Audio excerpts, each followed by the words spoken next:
In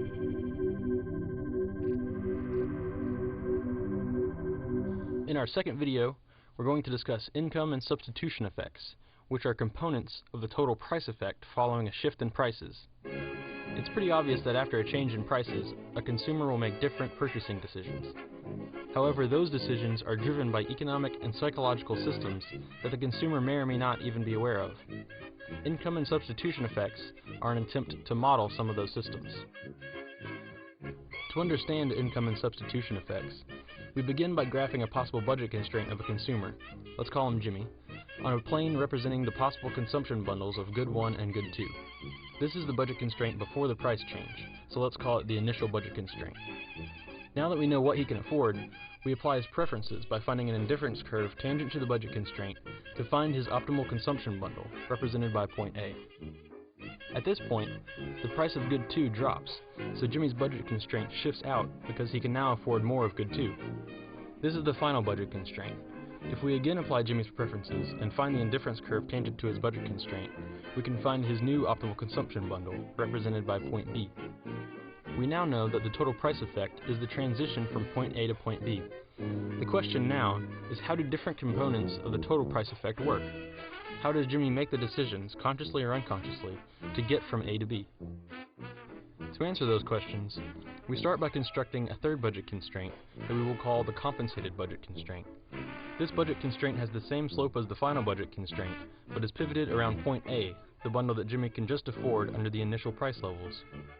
Thus, this budget constraint holds Jimmy's purchasing power constant with the initial budget constraint, but the relative price levels change. Given Jimmy's preferences, his optimal consumption bundle will be point Z on the compensated budget constraint. But let's examine the compensated budget constraint more closely with some actual numbers. Let's say that Jimmy made $10 at the lemonade stand. Let's call that M, his actual income. Every week Jimmy spends all his money on ice cream, so at a price of $1, he can afford 10 ice cream cones. But now let's say that ODEC lowers the price on cream such that the price of ice cream goes down to 90 cents. Now Jimmy's weekly ice cream habit only costs $9, so he has $1 left over. So what will he do with that dollar? He'll buy more ice cream. So now, with the willing assistance of Mr. Big Shot, we compensate Jimmy by taking away that extra dollar, which puts him back at his original level of consumption, 10 ice cream cones. Thus, Jimmy's budget is constrained to its original level of purchasing power, but under a new set of prices. So now that we have sketched the outlines of the compensated budget constraint, let's quickly define substitution and income effects before we return to the graph.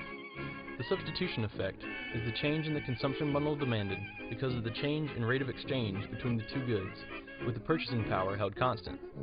This interaction may seem proportional, but it interacts with the consumer's preferences to produce a different consumption bundle. The income effect is the change in the consumption bundle demanded because of the change in purchasing power as a result of the price change, with the relative prices held constant. This is more intuitive, as lower prices mean the consumer can buy more with the same level of income.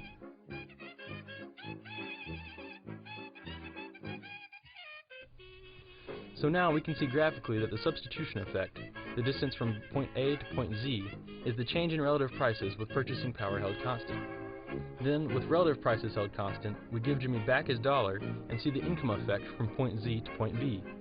Adding together the substitution effect and the income effect, we have the total price effect, as well as the answer to our questions.